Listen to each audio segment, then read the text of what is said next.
really waste so much time. I welcome all of us to the conversation we have in labor economics. We have continued, as we promised you, to revise and prepare for the final examination that is coming very soon.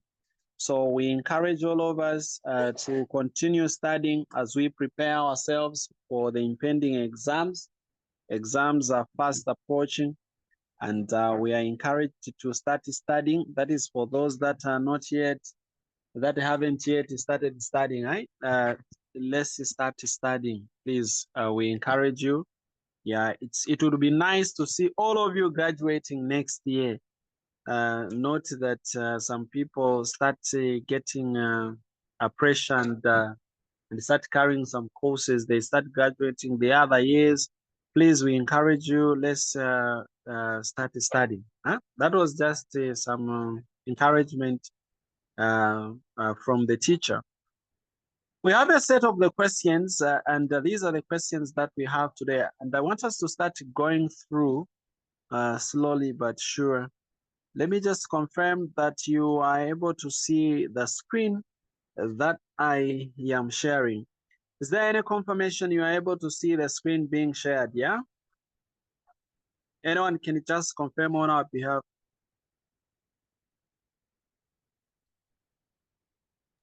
I can see it from my end. No, okay. Thank you very much. Let's just get started now. The Zambian government recently introduced a new minimum wage policy that is aimed at improving the living standards of low-income workers, particularly in the manufacturing and the agricultural sectors. Now, this policy aims to ensure that workers in these sectors receive fair pay, but it is sparked mixed reactions across the board. So small businesses, especially in the manufacturing sector, they are worried, about the impact of this change on their operations. And riding on the same, we have the table below that shows data from a small manufacturing firm that is located in Lusaka. It is employing 10 workers. It was employing 10 workers before, and after the minimum wage adjustment, there is some change. There are some changes that have occurred, and so this is the table that we do have. Okay, am I even recording this session? Let me just check if the session is being recorded. Yeah. Okay. We have the wages before the minimum wage. The firms were just paying, 1,500 kwacha. That's how much they were paying per worker. Eh? They were paying each worker 1.5. And then after the minimum wage adjustment, the government comes in and say, you guys, you can't pay people this low. So you need to, pay people some decent pays. And they put an imposition. And so you see that there is an increase in the wage from 1.5 to 2,000. So the total number of workers were 10, but upon adjustment, especially upward adjustment in the minimum wage, you see that the number of the people that have been employed has reduced now to 7. The firm is just now employing 7 people instead of having 10 workers. They've reduced the number of workers because the wages have increased, or the rate has been hiked. Then the total output, see, it used to be 500 before the adjustment, but it is now 450. It has reduced after we have put in the minimum wage. So you see, with the coming of minimum wage, what has happened is that the wage has increased. We have reduced the number of people that we are employing, but still the output, all right, the output has reduced as well. Then what is required? The required is to calculate the firm's total wage bill before and after the minimum wage adjustments, right? Before and after the minimum wage adjustment. How do we go about this one? Anyone to just give us a guide? You know, this is just this is a group discussion. What does the class think? How do you go about this one?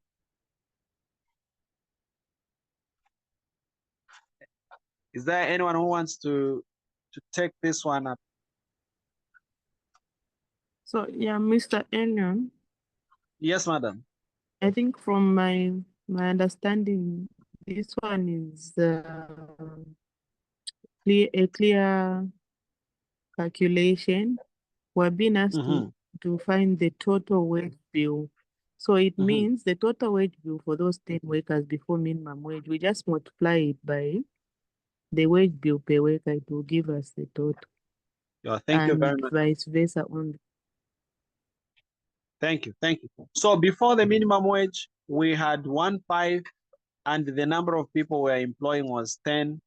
And then after the minimum wage, we had 2,000. There is a minimum wage times the number of people that are equal to 7. And so when you do all these computations, you should be able to get 15,000 obvious for the, before the minimum wage. And what is this? Should be 14,000. 2,007 is 14,000 for after the adjustment. Okay, that's that, and you just get 5 free marks.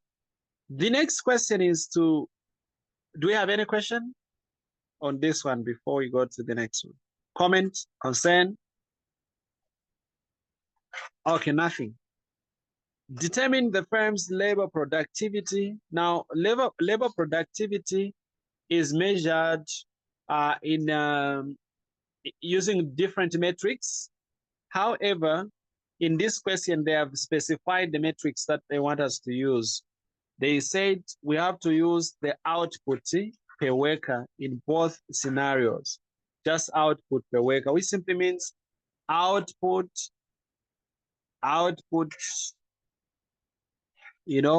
pay, and the word pay simply means divided by, right?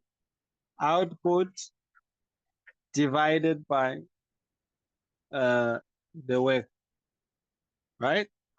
Output divided by the workers, the number of workers. So that's that. So for the first one, it was 500 divided by 10 what? It was 500 units divided by 10 workers, giving us what? 500 divided by 10 should give us 50. So it's 50 units per worker, right? 50 units per worker. 50 units per worker. That is before. But let's see the productivity that happened afterwards. Interesting. For this one now, we should say 450 divided by 7 workers. And that is after the minimum wage. What do you get when you say 450 divided by 7? How many units are these? That will be 64.29. 64.29 units. So since we cannot really cut the units like that, we can just round it up to just 64, yeah? It's just 64 units. You can't say there are 3.4 persons, eh? You need the actual number. You can't cut half a unit, no. Don't do that. So it's 64 units, right? 64 units per what? Per worker, isn't it? That's what we have. So now, from just your own comment, what do you think about productivity now? What do you think? What's your comment on productivity? Especially comparing, the two scenarios. That one is just an added question. I've just added it. It's not here, but what's your, what's your comment?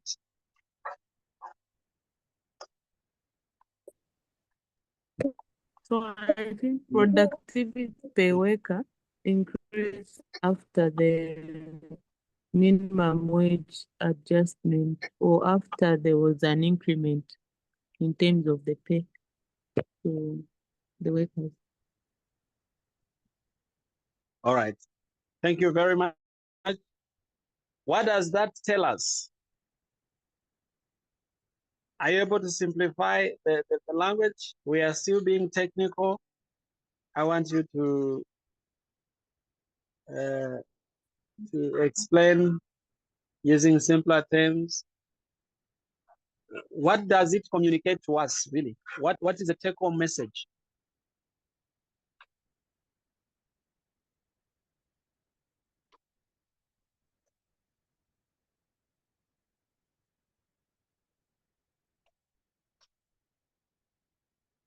Okay. Are we still connected?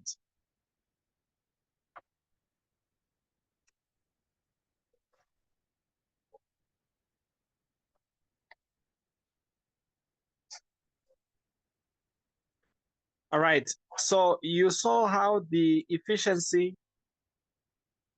okay, and effectiveness of these workers, how it increased. So now that the salary was increased, you saw how people worked hard. They even produced more units. We could have maybe meant that the increase in the salary maybe, motivated the people to work even harder, right? You see that we are now working with a few people, but we are even able to produce more than what we, in terms of the degree of efficiency, we are much more efficient than the last time. So that would imply that people become more effective, more productive. That is, if you want to use that term, after the wage increase, which is almost confirmed also, I think, even in the real world, that as the salaries of people increase, people tend to become more productive, right? Because they get motivated, they're more efficient. I think you can still take the message from that angle as well. It's fine. I'm not saying the answer that you gave is wrong. Please, that is a very correct answer. All the response was very excellent. I was just trying to also add from where she ended. That was just an addendum. Okay. We are on B. Analyze the impact of the minimum wage increase on the firm's employment level and output. What is the impact? You are able to see the numbers, eh? The impact of the minimum wage increase on the firm's employment level and also on the output. What is the take-home message? What do we take from here? Is there anyone who just wants to take this one up and contribute?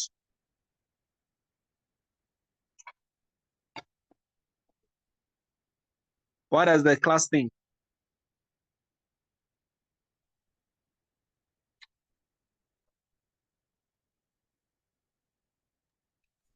I think they're let's- okay, you can go ahead. You can go ahead. Okay. I think with regards to output, we are seeing a reduction in output by 50 due to the reduction of manpower. So the workforce has reduced there. And this has led to what now? Minimum wage. Okay, due to the adjusted minimum wage, the company has decided to hire only 7 instead of 10, meaning that it has reduced the employment by 3, and that has affected output to also reduce by 50. Yeah. Thank you very much for that. Do we have any other?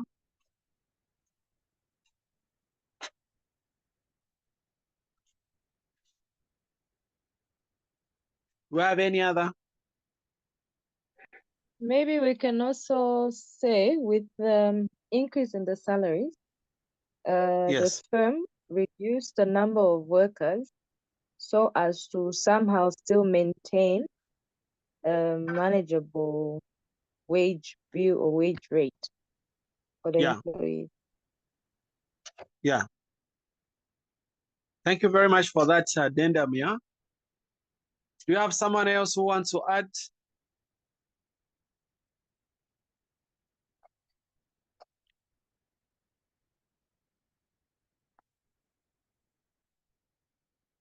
Okay. Thank you very much. Let's start from employment levy. So we saw a reduction in employment of 30%, right? We saw a reduction in employment of 30%, and by 30% you just do this change. This is 7 people minus 10 people divided by 10 people times 100. That gives you negative 30%, which is a 30% reduction. So there was a 30% reduction. If you want to use the absolute terms, you can say, yeah, employment, as others have already put it, yeah, employment reduced by what? You know, it reduced to 2, or reduced from 10 to just 7 people, or say by 30%, right? Because of the minimum wage. That is what we have seen. And again, so the minimum wage reduces employment, right? Yeah, it does reduce employment. This is because the higher wages will force these firms to cut, labor costs. They want now to cut labor costs. In terms of output, right? We saw that total output fell by 10%, right? It decreased. The total output decreased by just 10%, which is basically, from 500 to 450. This is 10%. You can say 450 minus 500 divided by 500 times 10 times 100 gives you negative 10%. So which is a reduction of 10%. What that indicates is that, the reduced labor input will affect the overall production, right? But we know that this does not really happen proportionally. Yeah. So the labor input, does negatively affect, general production, and that is what is going to happen. And we would just assume that this work that is happening is labor intensive, right? That's the suggestion. This is an additional point. It is just right for us to, from deductive reasoning, of course, see that or conclude that this work that is being done is actually labor intensive. Yeah, that's why the reduction in the number of people employed led to a decrease in the output. Because if, listen carefully, if the work being done were capital intensive, then nothing could have really happened here. It is possible you reduce the number of people, but production even goes up, right? Because of cut on costs, or maybe because the work that you're doing is capital intensive, meaning it is not relying on labor, on too much of labor. Like most of the work is dependent on machines. So that is the other way of looking at it. But in case of this, we can say this work now seems to be labor intensive. Of course, we know manufacturing and agriculture to some extent still uses labor, but there are some advanced levels of these same ones where you can still rely heavily on machines. Okay. Then the question is asking on employment and on what? On output, we have already commented. I've also commented the nature of work. The nature of work seems to be, labor intensive. Yeah. So basically, that's that. There is nothing much, and I wonder why you would get all these marks just for saying that. Okay. Why should you get all these marks? Anyway, it's just because the exams are made easy. Eh? The exams are just made very straightforward. Discuss the potential benefits and the drawbacks of the minimum wage policy from the perspective of the workers and of the employers in Zambia. Let's start from the perspective of who? We can start from the perspective of the workers. What are some of the potential benefits? Actually, you can even start from the benefits. Benefits and the drawbacks. So let's do the benefits. Benefits from the side of the employer, from the side of the workers.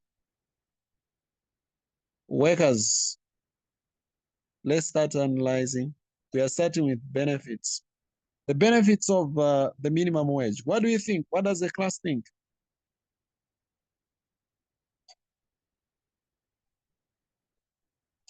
Hello?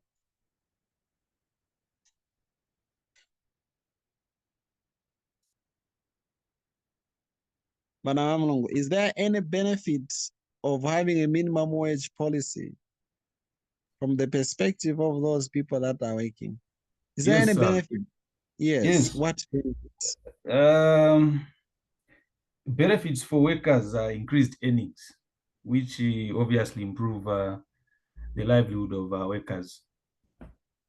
Thank you. So it increases income and later on improves the livelihood of the workers or the living standard. This improves the living standard, right? Let me just say LS for living standard. Any other benefit? It saves them from being exploited.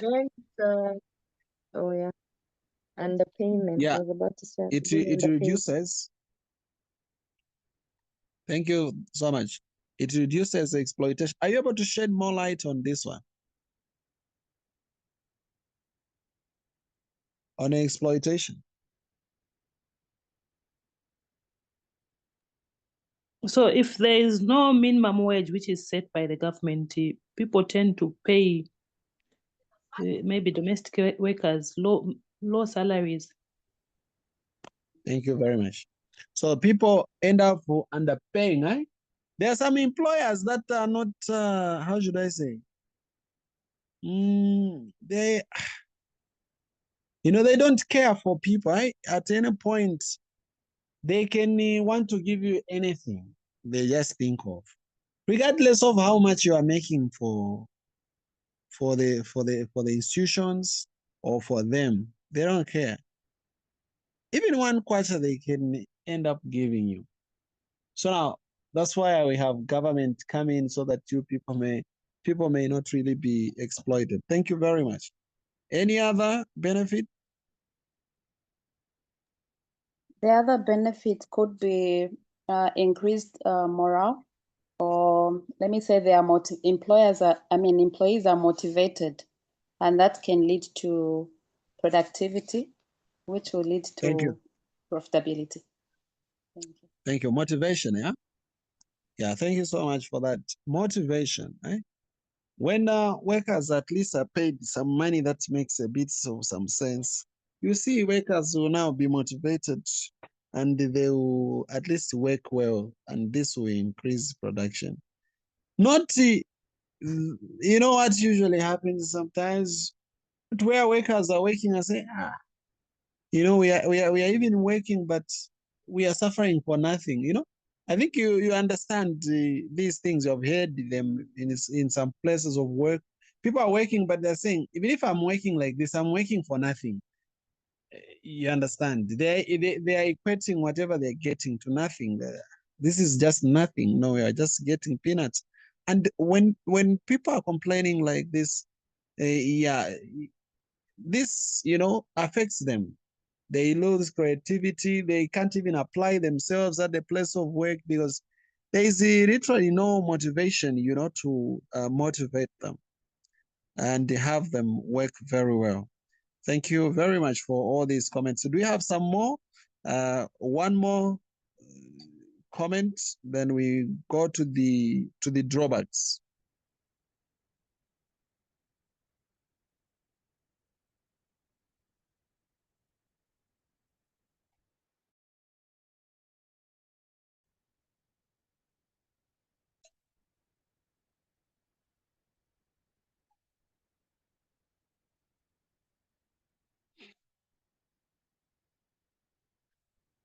Okay, what about drawbacks? The drawbacks, you know, how bad is the minimum wage thing? We are still looking at things from the employers, the workers' perspective. Sorry, the workers' perspective. Okay, so there is a risk of high unemployment, especially to the low-skilled workers. Yes, job losses, right? These people may end up losing jobs. There is a high risk, especially for these low-skilled jobs, right? Now people would want just to automate systems and no work with people, and they don't care anymore. They want to work with people. Because I mean, people are expensive. Yeah, instead of having a house helpers, right?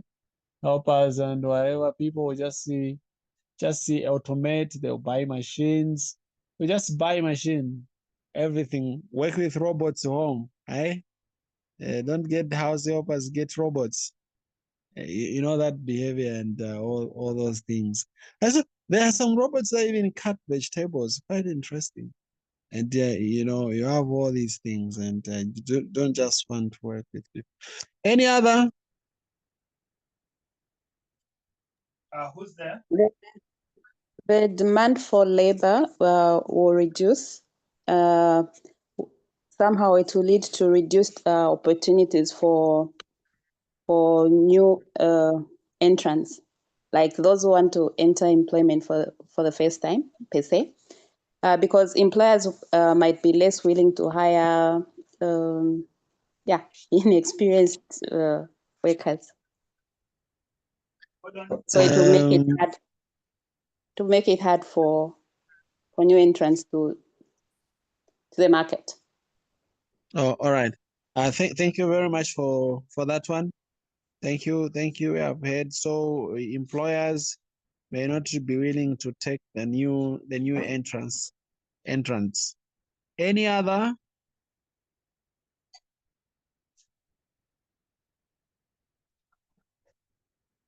Do we have any other? The drawbacks.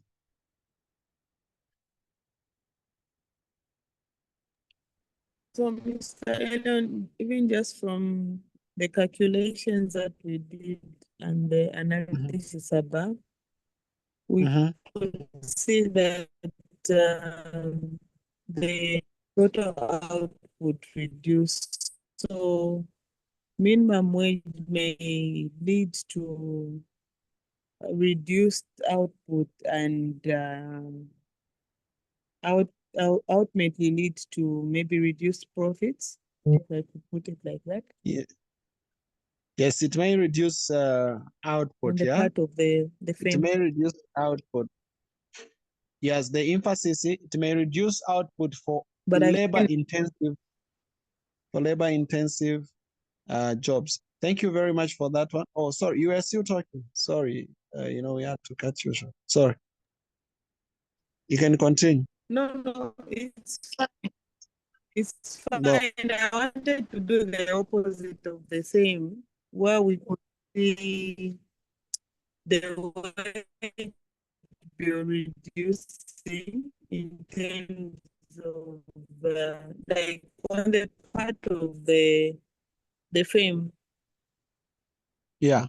Again, we could see that there is some saving in terms of the wage bill.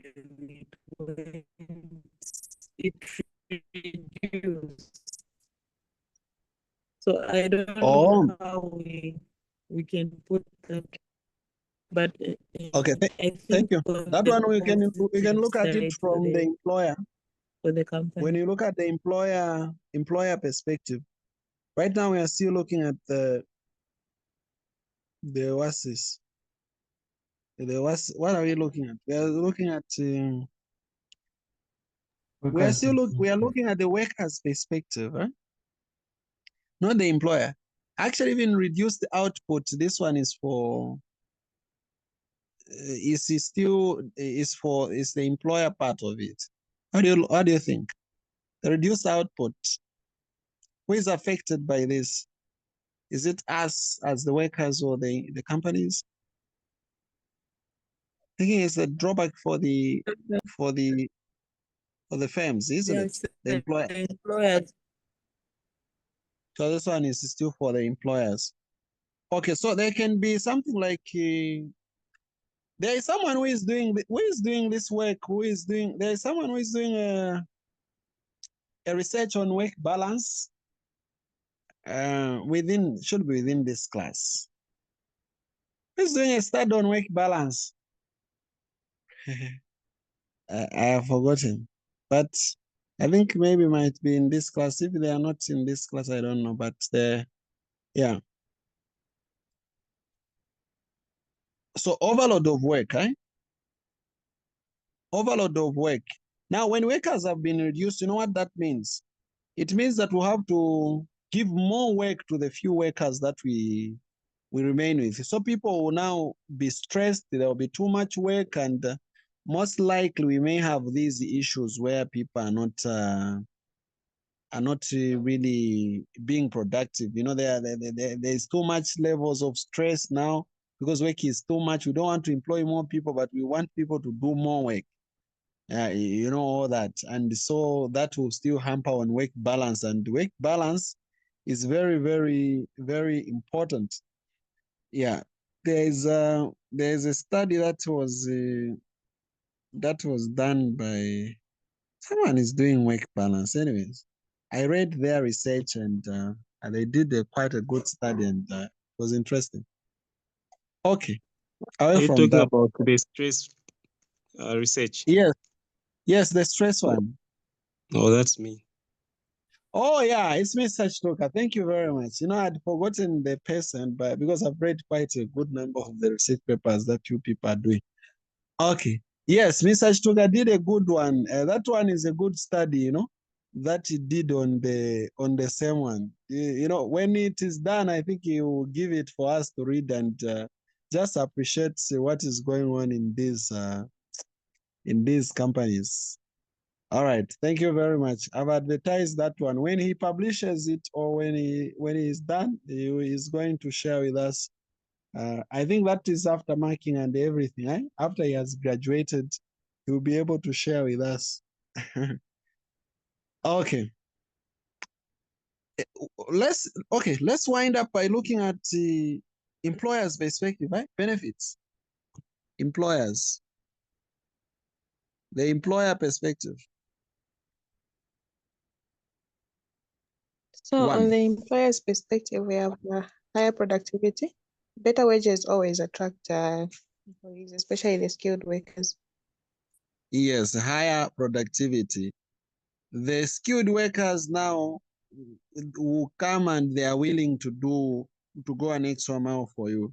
What else?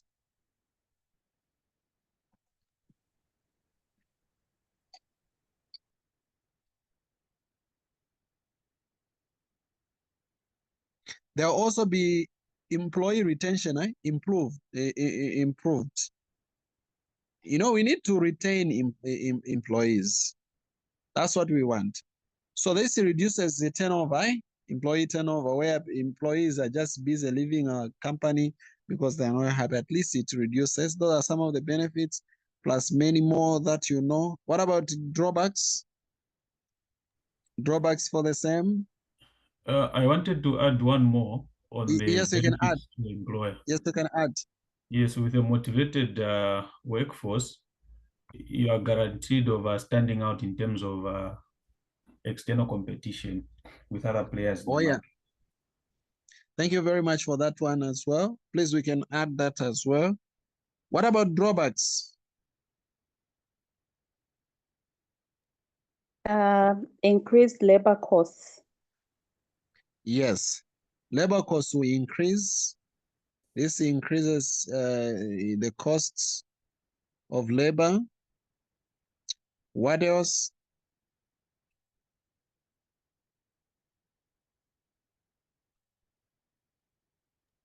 There will also be potential of downsizing if the profit margins are squeezed. Yes, so you'll find that there will be the fall in the margins, right? The profit margins. You may have all those things. Thank you very much. Any other? Maybe you can say the last one, but not read the list. We still have many more.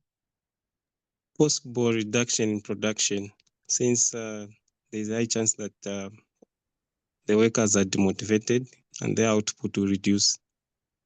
Will reduce. Thank you very much. Are you able to recommend any two policies that the government could implement to mitigate the negative effect of the minimum wage increase on employment, especially in the manufacturing sector? What do you think we can do?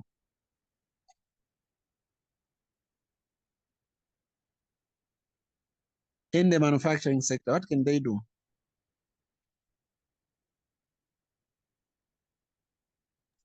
I think one of the things the government can do is to implement some sort of incentives for the companies. Mm-hmm. Yeah, especially in terms of tax reduction or some sort of maybe tax holiday like they've done to some mining companies here in Northwestern, where they provide a tax holiday. Yes. So they can provide some incentives so that at least those people can cut on costs of these other things and also channel that money to payment of the wages. That's a good one. Any other?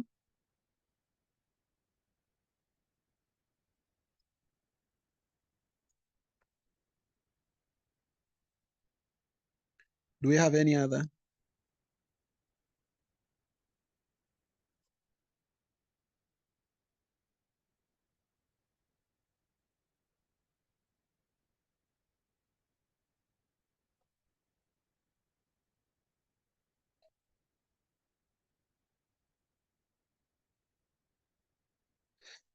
So they can even give subsidies, for example, on especially to support or to promote labor saving technology. Yeah, to support labor saving technology, or they can still make sure that they bring in things like subsidies, among others.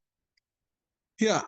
So you could still really read more about this stuff, and at least it was a good thing you managed to join this class today.